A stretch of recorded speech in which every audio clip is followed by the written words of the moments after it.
할렐루야. 성가대 찬송 감사드립니다. 오늘 함께 은혜 받으실 말씀 제목은 아담이 걸어간 길과 가인이 걸어간 길이라는 제목으로 함께 은혜를 나누겠습니다. 아담 타락 이후 한 집안에 두 족보의 역사가 성경을 볼 때 일어났다는 것을 알 수 있습니다.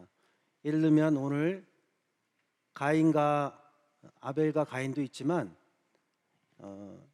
이스마엘과 또 이삭, 야곱과 에서, 이와 같이 아담 타락 후에는 한 집안에 두 족보의 역사가 있었다는 것입니다.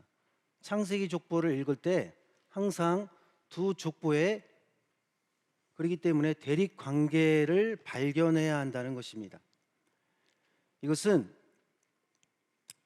먼저 아담 타락 후에 이렇게 가인의 계열이 너무나 창궐할 때 아담 입장에서는 얼마나 안타깝고 회개가 되었겠습니까? 이렇게 하다가 가인의 계열이 인류를 다 지배하는 거 아니야?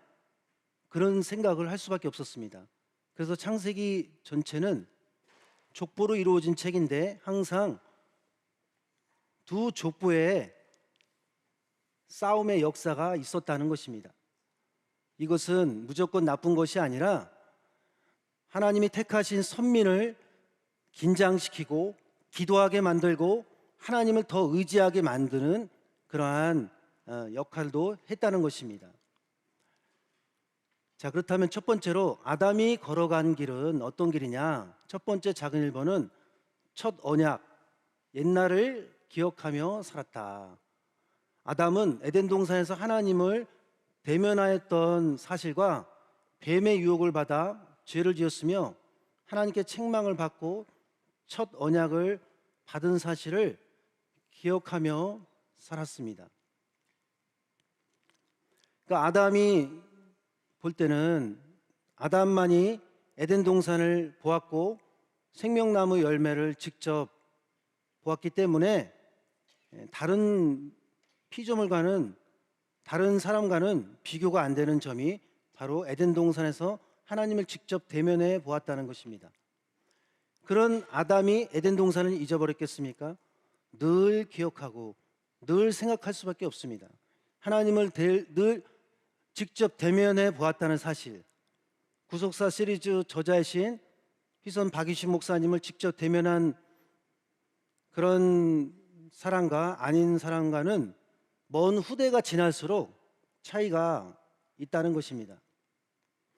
두 번째 작은 2번은 후손들에게 신앙 전수하며 살았다. 그래서 역대 연대를 생각하라. 이 생각하라가 히브리어로 빈이라는 히브리어입니다. 근데 이 빈이라는 히브리어의 기본적인 뜻은 분별과 통찰이 되겠습니다. 이것은 열심히 연구하고 관찰하여 깨달아라. 아니, 그 정도가 아니라 너무 생각을 많이 하면 어떻게 되죠? 말로도 나오는 거예요. 말로도. 그래서 유창하게 말할 때까지 생각하라. 너무 생각을 많이 하면 자기도 모르게 말이 나오잖아요.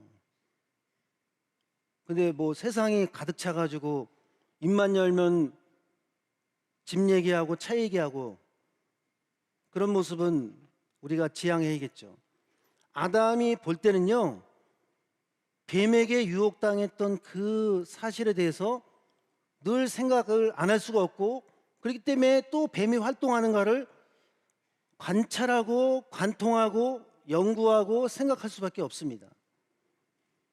그래서 역대연대를 생각한다는 것은 한마디로 후손들에게 말씀을 가르친다라는 뜻입니다. 그래서 에덴 동산에서 아담의 중요한 일은 여자가 선악과를 따먹지 말도록 가르치는 일이었다는 것입니다.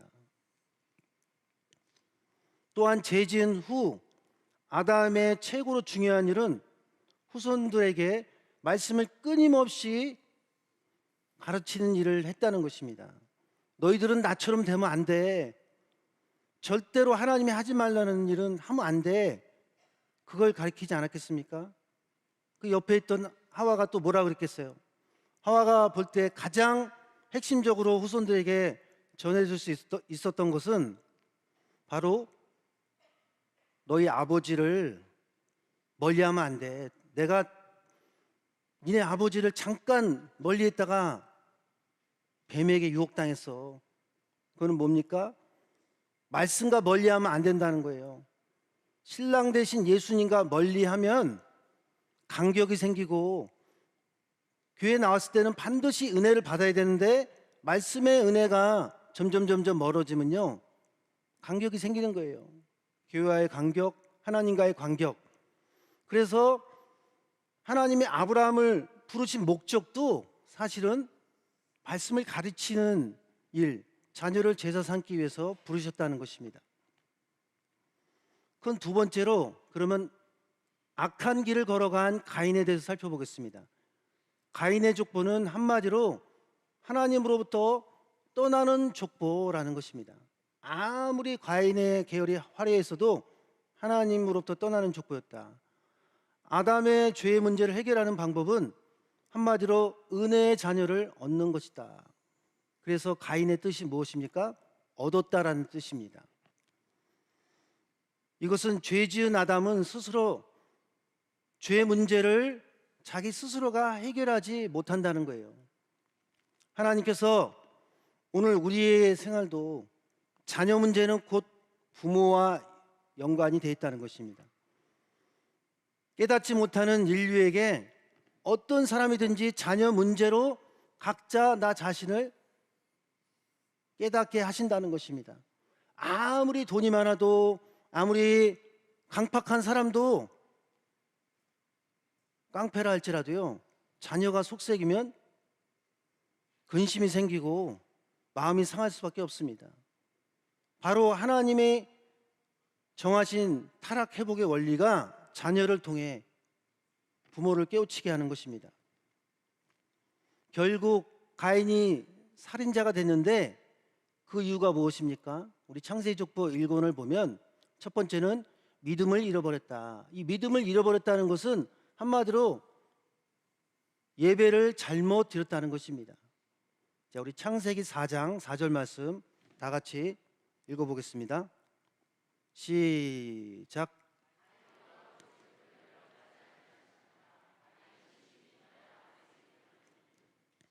네. 그래서 두 번째, 가인은 회개의 기회를 놓쳤다는 것입니다.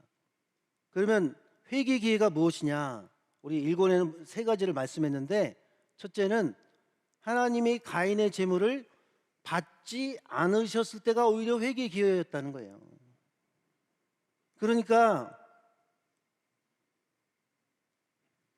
가인의 재물을 받지 않았을 때 왜 하나님이 내 재물을 안 받으셨을까 생각하게끔 했는데, 가인은 어땠습니까? 안색이 변했어요. 안색이. 그러니까 조금 내가 안 좋은 일 생겼다고 안 좋은 얼굴이 좀 우리가 울그락불그락 할 때가 있잖아요. 또 두 번째 기회는 죄에 대해서 책망하셨을 때가 기회였다는 거예요. 창세기 4장 7절 보니까 죄가 너의 문 앞에 엎드려 있다. 그러니까 문만 열면은 죄가 쏟아진다는 거예요. 죄의 소원이 너에게 있다. 그러니까 하나님의 소원이 너에게 있다가 아니라 죄의 소원이 너에게 있다. 그 죄가 온갖 나쁜 짓 하게끔 하는데 너한테 가까이 와 있다, 그 뜻이에요. 세 번째는 아벨이 어디 있느냐고 물어봤을 때 창세기 4장 9절에 아담은 그래도 순진한 대답을 했죠. 숨었다고 대답을 했잖아요. 나무 뒤에 숨었다고. 근데 가인은 뭐라 그랬습니까? 내가 아벨을 지키는 자입니까? 아예 대적을 했어요, 하나님께. 그러니까 점점 더 악해진 모습을 나타내고 있는 것입니다. 세 번째는 소속이 잘못됐다.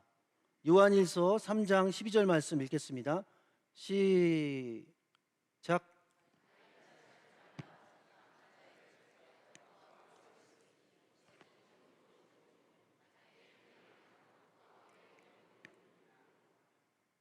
네. 그러니까 소속이 악한 자였다는 거. 이것은 만세전에 사실은 예정된 자처럼 악인에 속했다는 거예요. 그래서 이것은 마치 로마서 9장 13절 볼 때 하나님이 야곱은 사랑하고 에서는 미워했다는 그 말씀의 원리와도 같습니다. 그런데 이렇게 하나님이 사랑하시는 것은요, 성경 말씀 보니까 만세전에 예정이 돼 있대요. 하나님의 사랑하심도. 자, 로마서 9장 우리 15절 16절 읽어보겠습니다. 시작.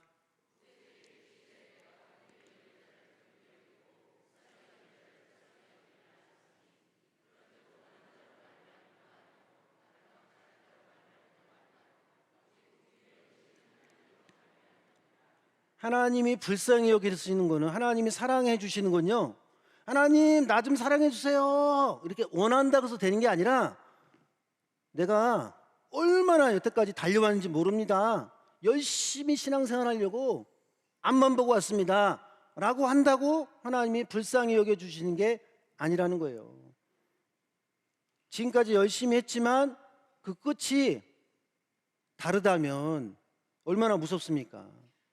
근데 이거보다 더 무서운 성경 구절이 있어요. 정말 하나님의 긍휼이 만세전에 예정되어 있다는 말씀이, 자, 시편 25편 6절 말씀 읽겠습니다. 시작.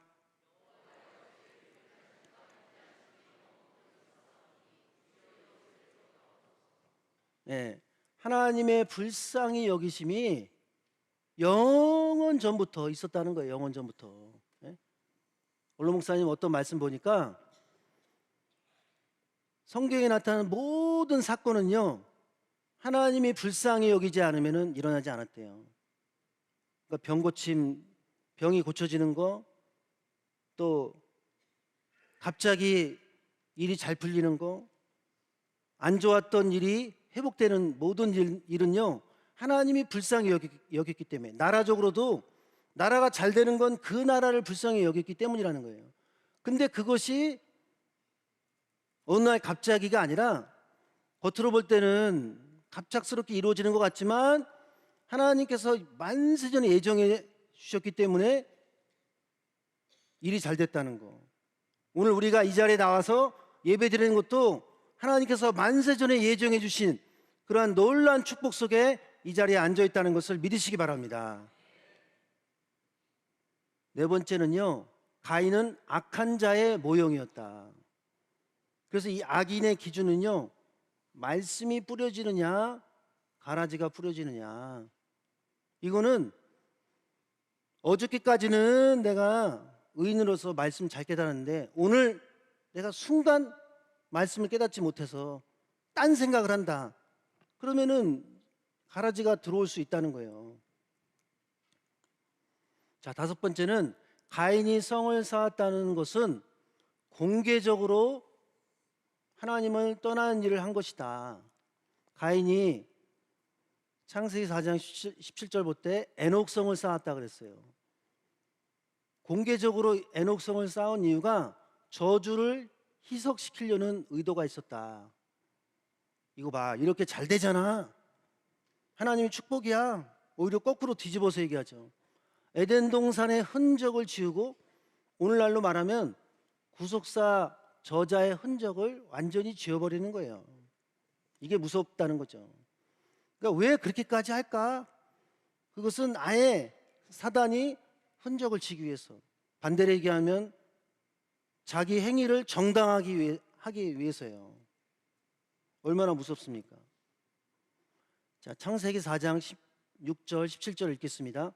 시작.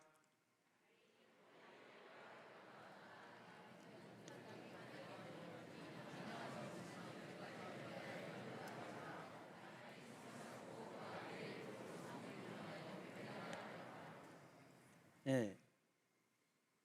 성을 이름하여 에녹이라 하였더라. 자, 큰 세 번째로 아담의 선한 길을 걸어간, 그러면 셋 계열을 살펴보겠습니다. 가인 계열로 구속사가 중단 위기에서 다시 시작된 내용이 창세기 4장 25절과 창세기 5장 족보 전체입니다. 자, 창세기 4장 25절 말씀 읽겠습니다. 시작.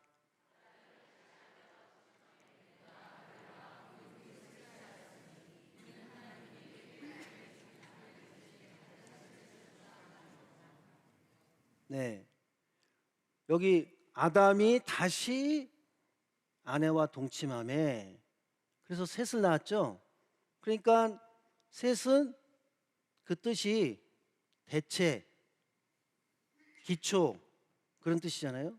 고정. 아담의 입장에서는 이제 끝났구나.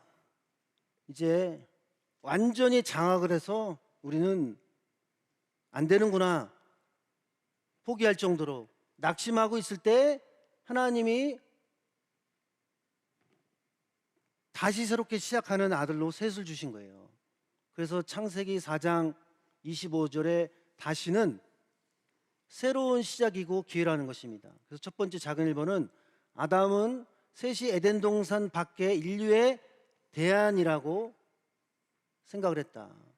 창세기 5장 셋 계열의 족보를 보면 하나님을 시작으로 다시 구속사가 열리는 족보라고 할 수 있고 아담의 첫 언약을 위한 신앙 전수가 계속 진행되는 하나님의 무한한 사랑이 들어있는 족보라고 할 수 있습니다.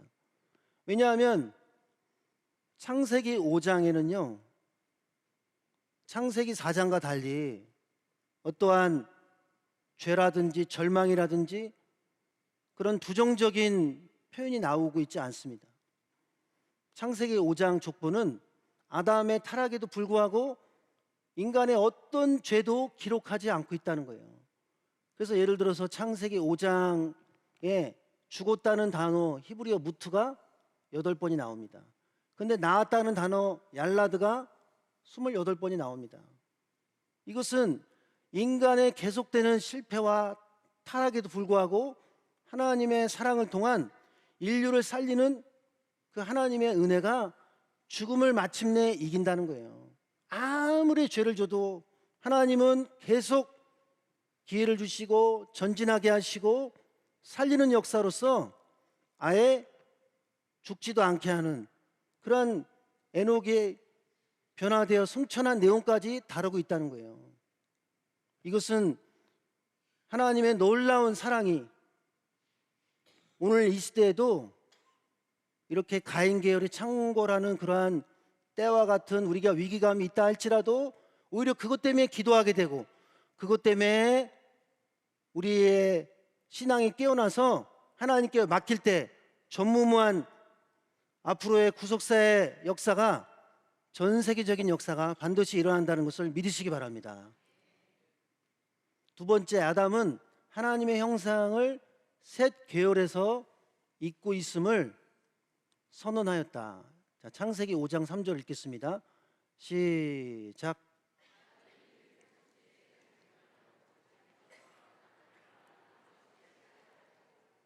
네, 하나님의 형상의 계열이 가인이 아니라 셋 계열이다 그 뜻입니다. 세 번째, 아담은 셋을 통해 하나님의 역사가 뿌리 내리기를 원하셨다라는 거예요. 그래서 셋의 어원이 세우다 이런 뜻이 있죠. 네 번째, 셋은 하나님이 주신 다른 씨였다. 다른 씨.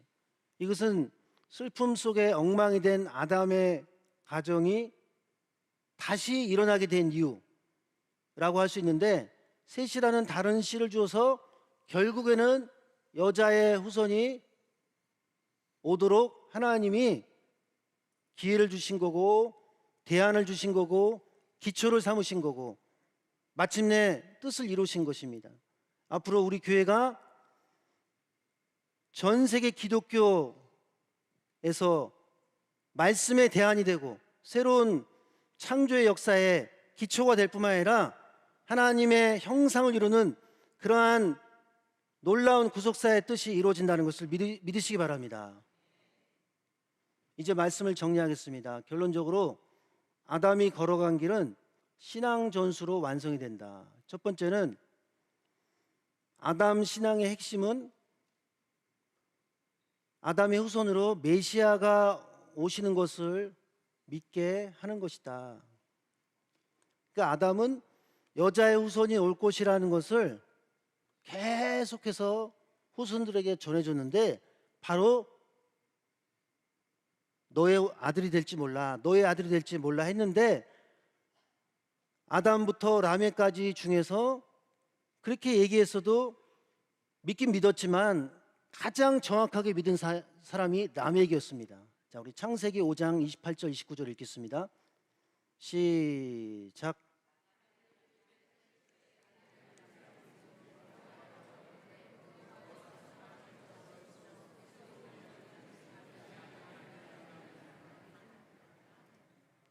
네, 수고로이 땅을 저주하심으로, 이건 뭐예요? 에덴 동산에 쫓겨난 상태를 아담이 증거했기 때문에 라멕이 그걸 알아듣고, 이렇게 에덴 동산 밖에서 생활이 다가 아니라 반드시 회복될 때가 있다는 걸 믿었는데, 그러려면 여자의 우선 자기 아들이 안위자, 바로 노아라는 뜻이죠. 자기 아들이 그런 위로자가 될 거다, 메시아가 될 거다, 이렇게 믿은 거예요. 그래서 창세기 족보의 일반적인 자녀 기록 방법은 대부분은 이름을 넣어서 누구누구를 낳았다, 아담이 셋을 낳았다, 이렇게 설명하고 있어요. 창세기 5장 4절 볼 때. 근데 라멕의 경우만 이름 대신 아들을 낳았다라고 표기했습니다. 라멕은 아들을 낳고, 이것은 마치 마태복음 1장 21절에 아들을 낳으리니 이름을 예수라 하라, 이렇게 구조까지 비슷하다는 거예요. 이것은 라멕이 자기 아들을 정말 메시아인 줄 알고 메시아로 믿고 하나님의 언약을 이루기 위한 이름으로 낳았기 때문에 이런 구조로 설명이 되고 있다는 것입니다. 창세기 족보 1권에서는 박윤선 박사는 라멕이 갓난 아이를 메시아인 줄 잘못 알고 노아라고 이름을 지었다, 이렇게 말씀하고 있습니다. 저와 여러분 가운데 뭐 학교에서 이름 짓는데 재림이라고 이름을 안 짓잖아요. 그러니까 얼마나 라멕이 순수하게 믿은 거예요. 여자의 후손이 반드시 내 아들일 거야. 믿지 못하는 입장에서 보면 너 미쳤구나 그러겠죠. 자, 두 번째, 아담의 신앙 전수의 핵심은 변화를 가르치는 것이다. 그러니까 아담은 여자의 후손들에게 끊임없이 말씀으로 가르쳐 주기도 했지만, 또 죽음의 문제를 초월해야 된다, 이렇게 가르쳤다고 창세기족보 1권에서 말씀했는데, 그래서 1권에 보면 에녹의 변화는 아담으로부터 들은 말씀을 그대로 믿고 동행한 결과이다, 이렇게 말씀하고 있습니다. 그러니까 창세기 5장 22절 24절 보면 에녹이 변화된 것은 하나님과 동행했기 때문이죠. 하나님과 1:1 관계를 잘 가졌기 때문이에요. 그러나 사람으로 볼 때는 누군가에게 영향을 받았는데, 그 누군가가 누구냐? 여러분, 누구예요? 에녹이 변화되는데 가장 변화의 원리를 잘 알고 있었던 사람을 누구한테 듣고 배운 거예요? 아담이죠, 아담. 그러니까 원로 목사님 어떤 말씀 보니까 변화의 끝은 멘토가 많아야 된대요. 멘토. 아, 저 장로님처럼 나도 믿어야지. 아, 저 권사님처럼 성경 읽어야지. 아, 내가 저분처럼 기도 생활 해야지. 성숙한 교회일수록, 변화의 끝으로 갈수록 다 멘토예요. 교회 왔더니 아, 저분도 되게 멋있어 보이고 저분도 되게 닮고 싶고, 그런 멘토가 많을 때 변화의 끝으로 가고 있다는 증거라는 것입니다. 그래서 에녹이 변화되는데 아담으로부터 영향을 받았다는 것은 아담도 하나님과 동행했다, 안 했다? 자기는 동행 안 하면서 너 동행해야 돼, 동행해야지 변화가 돼 그렇게 했겠습니까? 만약에 그랬다면 너나 잘해 그랬겠죠.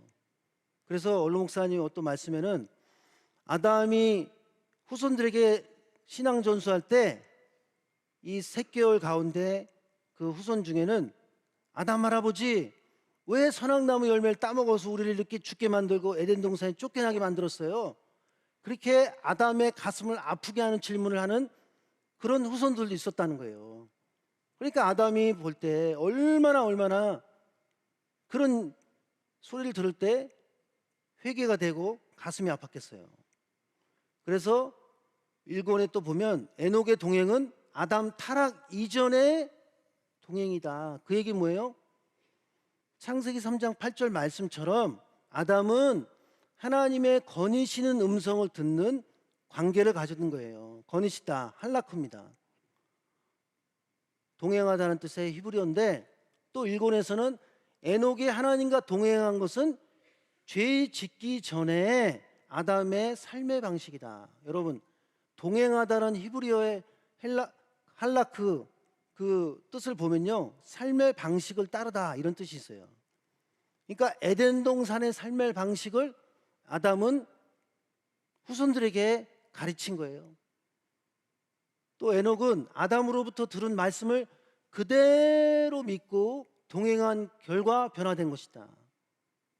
다른 말로 하면 에녹이 변화된 것은 아담이 전해준 말씀을 두려운 마음으로 받았기 때문이다. 이 얘기 뭐예요? 다른 족장들은 에녹만큼 두려워하는 마음은 좀 부족했다라고도 할 수 있습니다. 그러니까 아담만 가장 변화에 대해서 확실하게 들은 거예요. 오늘 우리의 신앙도요, 이제 우리가 완전히 새롭게 교회를 다시 세운다고 할 때 중요한 것이 뭐냐, 여러분? 신앙 전수입니다. 신앙 전수. 제가 개인적으로 볼 때 지난 한 5개월간의 시간을 보면 원로 목사님께서 이렇게 많이 말씀하셨죠. 자녀가 크면 내 자식이 아니다. 품 안의 자식이지. 그 말씀이 실감이 나요. 왜냐하면 제가 아들이 둘 있는데 다 이제 사춘기 이상이거든요. 근데 만날 시간이 없어요. 신앙 전수하려고 그래도 뭘 어떻게 만나야, 집에 잘 안 들어가니까 그렇겠지만 뭘 만나야 뭐 이렇게 해라 저렇게 해라 할 텐데 뭐 전화하는 것도 한계가 있죠. 그래서 뭘 느꼈느냐? 아, 내가 만약에 십몇 년 전으로 돌아가서 3살짜리 아들, 딸이 있고 10살 이하의 아들이 있다면 나는 반드시 서운할 것이다. 어떻게 서운하느냐? 여러분, 왜 10년이라 10살 이하라 그랬냐면 제 경험이지만 보편적으로 볼 때 애들이 10살 넘죠? 그럼 벌써 사춘기가 와요. 11살, 12살 되죠? 그러면 자기 세계가 생기고 이제 한 소년부쯤 되면은요, 사춘기가 옵니다. 그럼 부모 말을 안 듣는 정도가 아니라 거짓말의 달인이 돼요. 예? 부모 속이는 건 껌이에요, 껌. 예? 근데 또 자기 그 형이나 무서운 또 자기 뭐 친구나 그걸 안 속이죠. 그러니까 어떻게 되냐? 이 자리에 10살 이하의 자녀를 둔 부모님께서는 꼭 제 말씀 들으세요. 나중에 시간 지나면 후회합니다. 그 얘기 뭐냐면 애가 10살 이하일 때 정확하게 확실하게 강력하게 신앙 전수해야 돼요. 그 방법은 뭐냐? 매일 가정 예배를 드려야 돼요.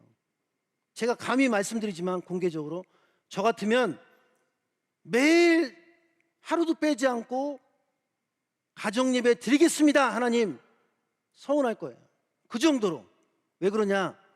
신앙 전수에 올인하지 않고 신앙 전수에 미치지 않군요, 지금의 이 타락한 세상에 가만 놔두지 않아요. 눈만 뜨면 우리의 눈과 우리의 자녀의 그 마음을 뺏어가기 위해서 얼마나 이 세상 회사도, 여러분 유튜브 보세요, 영화를 보세요. 게임을 보세요, 여러분. 한 번 하게 되면 완전히 빠져들게 만드는 거예요. 그러면 10년 동안 서운하는 게 힘들다. 6개월 하세요, 6개월. 1년 하세요, 1년. 정말. 하나님, 나는 한 달 동안 매일 가정예배 드리겠습니다. 그 정도로 신앙 전수에 대해서는 완전히 특화가 돼야 돼요. 전문가가 돼야 돼요. 그러려면 부모부터가, 할머니, 할아버지부터가 이 시대가 이렇게 악하다는 거. 우리가 신앙 전수를 정말 다음 세대를 위해서 특화된 방법을 갖지 않고서는, 목숨 걸지 않고서는 안 된다는 거. 이 세상이 구속사 말씀이 이렇게 강력한 것만큼 눈만 뜨면 보는 게 죄, 듣는 게 죄, 마음 빼앗아가는 것을 죄로 빼앗아가게끔 만드는 것이 이 세상 문화입니다. 바벨론이 딴 게 아니에요. 바벨론 문화가 세상을 뜻하잖아요, 바벨론이. 그러니까 우리가 가만히 있으면 되느냐? 절대로 안 된다는 거예요. 여러분 10살 넘어서 잔소리 해보세요. 말을 듣나? 근데 10살 이하 10년 동안 매일 가정예배 드리는 것보다 더 월등한 방법이 있어요. 그럼 뭘까요? 네? 그거는 이미 처녀 총각 때부터 하나님, 나는 애인이 없지만 애인이 생기면 경건한 자녀를 낳기 원합니다. 그렇게 기도하라는 거예요. 원로 목사님이 가르쳐준 방법이에요. 자녀가 아직 없는 정도가 아니라 애인이 없는데도 내가 애인만 생기면 목사님으로 바치겠습니다, 이렇게 되지도 않는 그런 엄청난 서원기도 하라는 게 아니라 자기 수준에 맞게 나는 경건한 자녀를 낳기 원합니다. 여러분, 그렇게 기도한 거하고, 기도해서 낳은 자녀하고 그냥 육신의 정욕에 불타서 낳은 자녀하고 다르죠. 달라요. 그러니까 우리가 한 30명이 그렇게 기도했고 또 가정예배를 드린다라고 한다면 우리 교회에 소망이 있지 않을까. 그래서 우리가 앞으로 다음 세대를 위해서, 우리 주일학교가 얼마나 지금 숫자도 줄고 그랬어요. 영화부부터 볼 때. 다른 게 전도가 아니라 이미 처녀 총각 때부터 기도하고 자녀를 낳고 또 매일 가정예배 드리는 그러한 놀라운 은혜, 신앙 전수가 이루어짐으로 원로 목사님의 그 지금까지의 구속사 말씀의 신앙 전수가 우리 당대에 이루어져서 마지막 하나님 뜻이, 하나님 언약이 성취되는 그러한 역사가 일어나기를 주님의 이름으로 축원합니다. 기도하겠습니다. 살아계신 아버지, 이렇게 세상이 악하고 험악한 시대를 살고 있습니다. 이러한 시대에 우리가 어떻게 살아야겠습니까? 우리부터가 세상 문화에 접하여 있고 또 우리부터가 이 세상 문화를 이겨나가기 위한 강력한 신앙 전수가 부족하진 않았나 돌아봅니다. 아버지, 이렇게 가인의 문화가 창궐한 이 시대에 저희들 조금도 흔들리지 않는 신앙이 되기 원합니다. 하나님께서 평강제일교회를 전 인류를 살리는 완전한 대안으로 삼아 주시옵소서. 구속사 말씀의 기초가 2024년 올 한 해를 통해 반드시 이루어지게 하여 주시옵소서. 어떠한 어려움과 힘든 상황이 온다 할지라도 다음 세대를 바라보며 정확하고 올바르며 확실한 신앙 전수하는 우리 모두가 될 수 있도록 인도하여 주시옵소서. 그렇게 될 줄로 믿사옵고 사랑 많으신 예수 그리스도의 이름으로 감사기로 싸움나이다. 아멘.